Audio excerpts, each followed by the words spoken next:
Hello friends, my name is Kim. I'm also known as Annie's Crafter. Welcome to my studio space. Come on, let me show you around.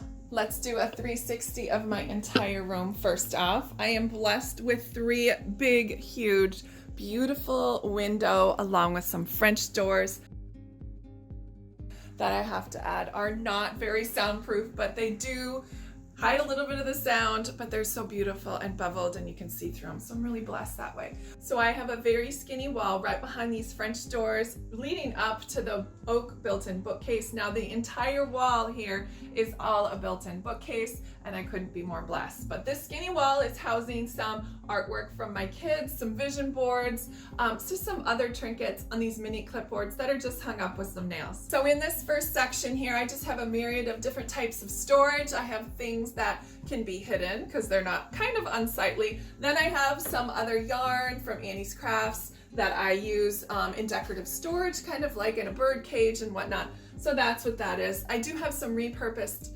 containers here that I've just spray painted black.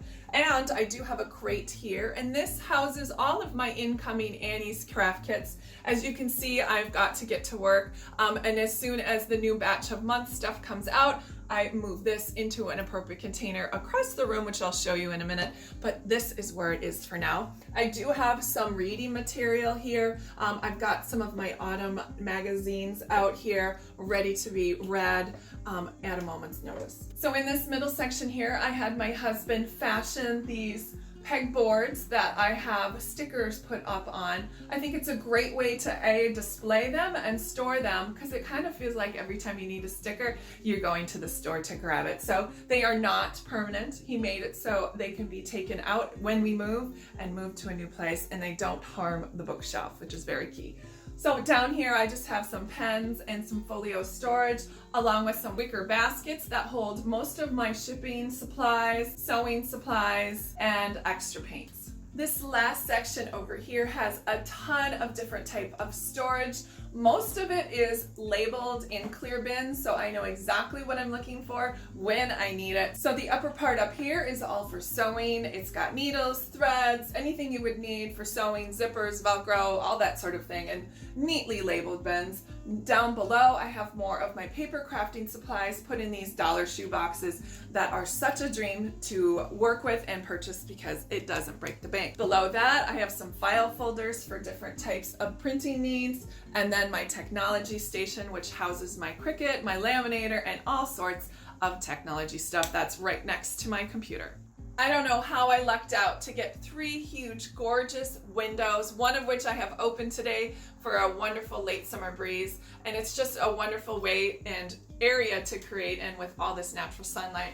Now, next to it, I do have my major work surface is an IKEA table, and I do have the taller legs on it because it just works with my body style. I like to have my sewing machine up high when I sew, and I also like to craft while standing, so this works very well. I did independently paint the top. It's in two different types. The right side is your plain white, and I did a brush stroke on the left side to accommodate all of my picture taking needs for all of my work. I firmly believe that wall storage can also be decorative and functional at the same time. So I just have a few of my things that I need at a hand's glance, along with some decorative items here up on this bulletin board. So if you're wondering what I've got on my countertop today, I have multiple different planners. I have my home planner, my work planner that also houses all of my creative team duties.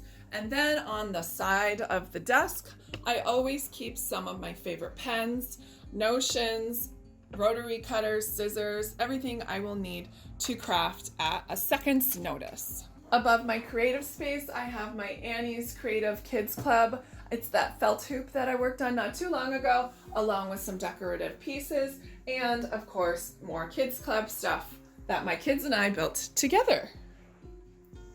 Rounding out some of my storage space, I have this cabinet that I purchased at Walmart on clearance, and it houses the majority of my undone Annie's Kit Clubs. Now don't freak out, I have a lot because I do get a lot of subscriptions, but all of that is housed underneath in these bins down below. I have it organized by type of kit. I've got my crochet Afghan, I also have my woodworkers it's right up front so my kids can grab one at a moment's notice. I do have my jewelry, also my hook and needle club, as well as my Karen crochet. Up on top, I just have a host of different photo props, as well as some of the pot holders that I just finished doing a tutorial and a video on that you'll see also here on Annie's channel. Thank you again for joining me here on my craft room tour. I hope you really enjoyed it. Don't forget to like and subscribe to Annie's channel, or you can pop on over to my channel, Annie's Crafter, and check out some wonderful Annie subscription stuff there too. So have a nice day, and thanks for stopping by.